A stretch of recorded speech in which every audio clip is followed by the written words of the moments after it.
After the Geths secure a location, they round up and impale dead and living bodies on mechanical spikes.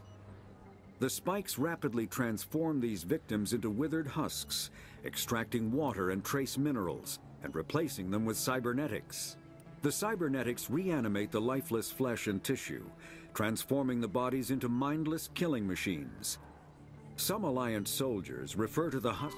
The Citadel is an ancient deep space station, presumably constructed by the Protheans. Since the Prothean extinction, numerous species have come to call the Citadel home. It serves as the political, cultural, and financial capital of the galactic community.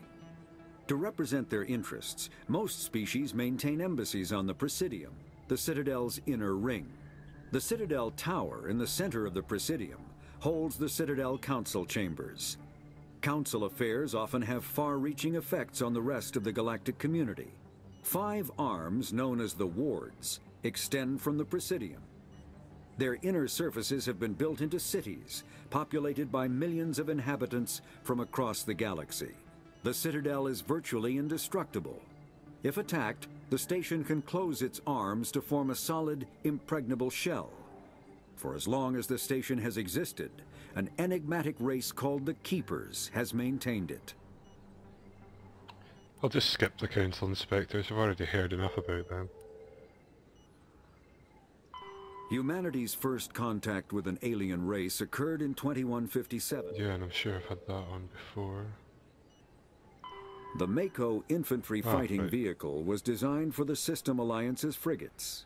Though the interior is cramped, an M35 is small enough to be carried in the cargo bay and easily deployed on virtually any world. With its turreted 155mm mass accelerator and coaxially mounted machine gun, the Mako can provide a fire team with weapons support as well as mobility. Since Alliance Marines may be required to fight on any world, the Mako is environmentally sealed and equipped with microthrusters for use on low-gravity planetoids. The Mako is powered by a sealed hydrogen-oxygen fuel cell and includes a small Element Zero core. While not large enough to nullify the vehicle's mass, the core can reduce it enough to be safely airdropped.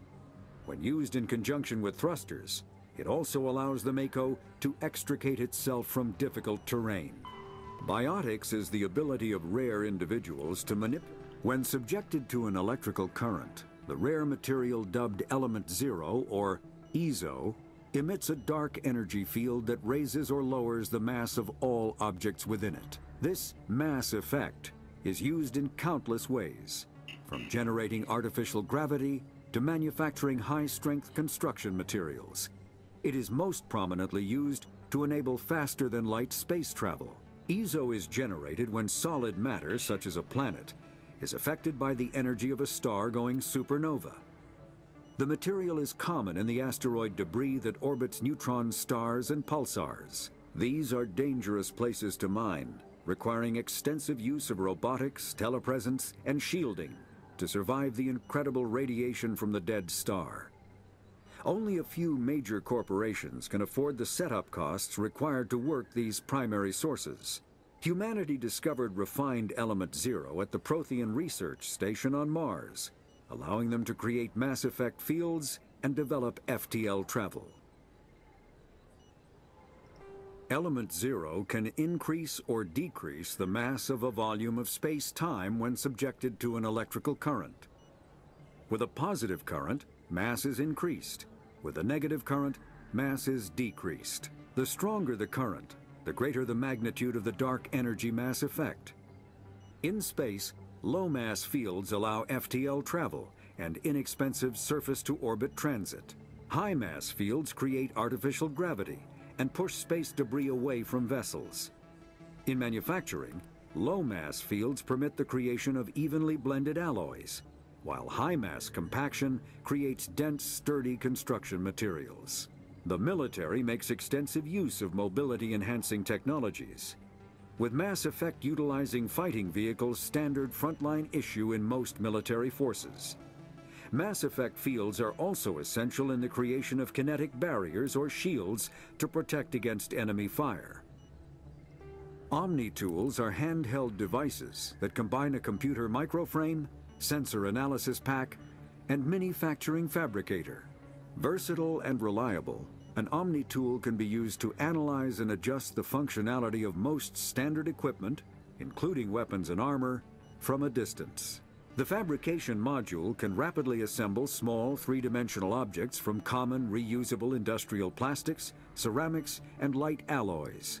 This allows for field repairs and modifications to most standard items, as well as the reuse of salvaged equipment. Omni tools are standard issue for soldiers and first-in colonists.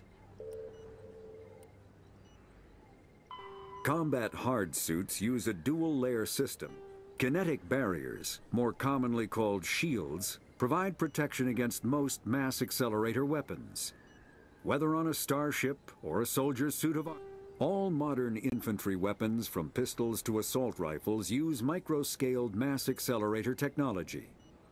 Projectiles consist of tiny metal slugs suspended within a mass-reducing field, accelerated by magnetic force to speeds that inflict kinetic damage. The ammo magazine is a simple block of metal.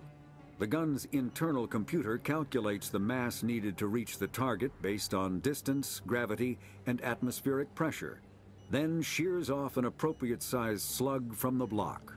A single block can supply thousands of rounds, making ammo a non-issue during any engagement. Top-line weapons also feature smart targeting that allows them to correct for weather and environment. Firing on a target in a howling gale feels the same as it does on a calm day at the practice range. Smart targeting does not mean a bullet will automatically find the mark every time the trigger is pulled. It only makes it easier for the marksman to aim. Okay, that looks like...